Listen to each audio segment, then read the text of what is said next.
So further on the public data one, have you gone through the exercise of mining the public data in available databases? Absolutely, we have done that. Yeah, not for Shale. We haven't done that for Shale, but we have recently published a paper where we applied this technology to let me actually tell you the SPE number. It was presented in annual technical conference in SPE, and that is paper. It's called the Data-Driven Analytics in Powder River Basin, Wyoming, SPE paper number 166111. And that paper is available, and that is when we used completely public data. We used IHS's data, actually, and we performed these analyses, and you can see that it gives you can extract a lot of information from this using this technology, even with public data. We haven't done it for Shale yet. And maybe just briefly go over as well how you've extended this technique into the conventional reservoir using it for forecasting.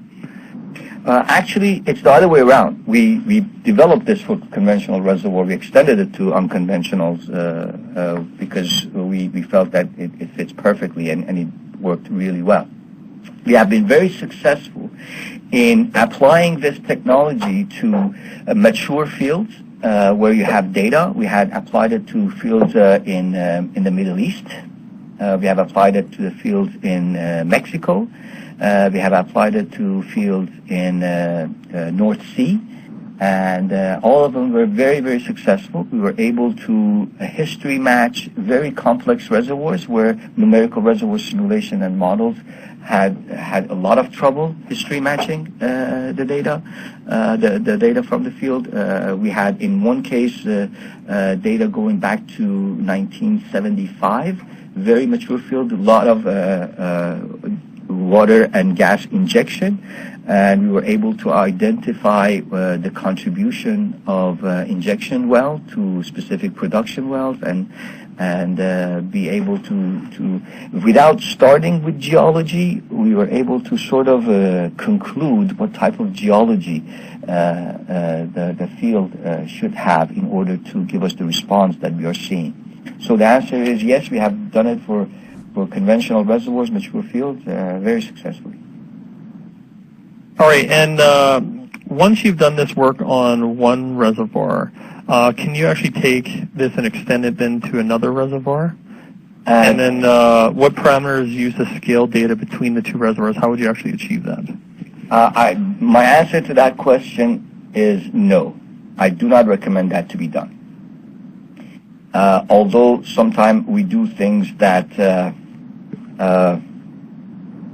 it's not recommended, but it may provide some information. I've been doing this for 20 years. I still haven't yet been convinced that there is a case that I would benefit from. So these are very much fit for purpose, case-specific type of analysis, and doing analogs is not really a very good idea.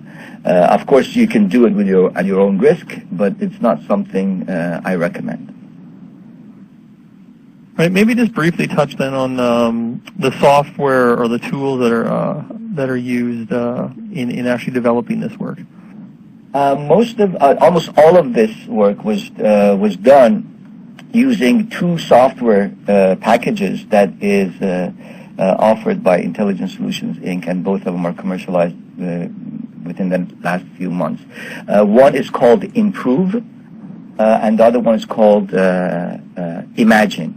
And if you just go do a web search on Intelligent Solutions Inc., Petroleum Engineering, you can find the website, and there you can look at the different softwares that are available. But the two that was used for this particular analysis is called Improve and Imagine. Right, and then in your experience, how do artificial neural networks compare against other machine learning algorithms, specifically those incorporating more robust statistical methods, such as generalized adaptive models, decision trees, ensemble learning, and random forests? Just to name a few. Okay, here's my, I've worked with pretty much any type of tools that are out there when it comes to machine learning. As I said, I started this work in 1992, so it's been about 2 decades that I've dedicated my entire life and career to this. One thing I learned at the end is that what makes or breaks your analysis is not the type of machine learning that you use. In other words, a neural network, a backprop with multi-hidden layer or ensemble network, whether you use support vector machines. So there are so many techniques you can use, and the chances are that every single one of them is going to work. The problem is what differentiates between one piece of software and another one, and one workflow and another one, is not whether they use backprop in a vanilla form or quick prop. Do they use GRNN versus recurrent network or ensemble technique or support vector machines? That's not going to be the difference. The difference is going to be how well you are able to build the database that you're going to use to train your system. In other words, the key is reservoir engineering and petroleum engineering and production engineering. The key is not, and I repeat that, the key is not your knowledge of statistics. The key is not your knowledge of machine learning. You obviously have to have the basics, right? But you do not need to be a PhD in statistics or a PhD in AI to be able to do that. That's why I have been stressing this. I made this mistake, the mistake that right now many of our companies in the industry are making. They're going in that direction where they think data scientists are those who are very good at these technologies, and you need PhDs in statistics and AI to do this for you.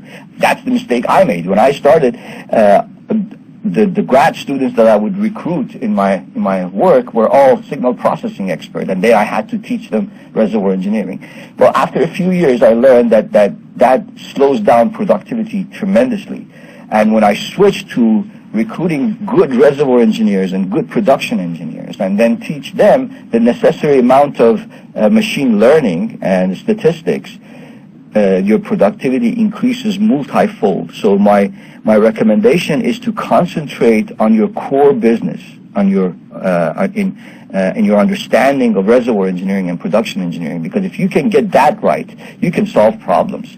And if you just don't pay attention to these fundamentals and try to concentrate on the statistics and AI, then I think you have a long way to go. And unfortunately, I see in our industry, people are going in that direction, but I'm sure they will learn their lesson and come back and do the right thing eventually.